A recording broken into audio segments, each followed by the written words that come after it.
Here we'll examine the product rule and quotient rule for logarithms.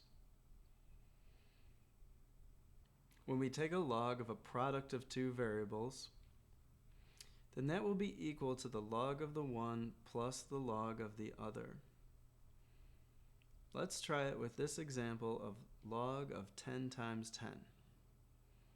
Does it hold true that the log of 10 times 10 is equal to the log of 10 plus the log of 10?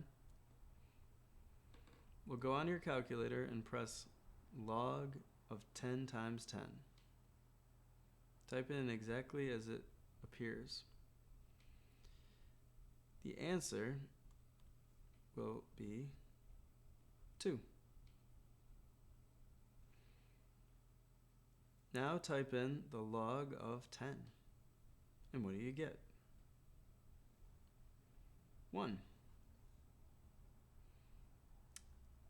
And the log of 10 on the other side is also 1.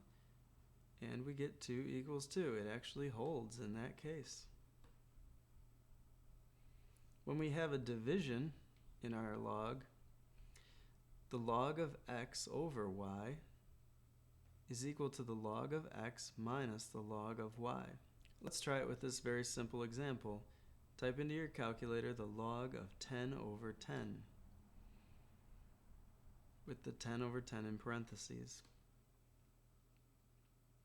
You'll get 0. We already knew that the log of 10 is 1,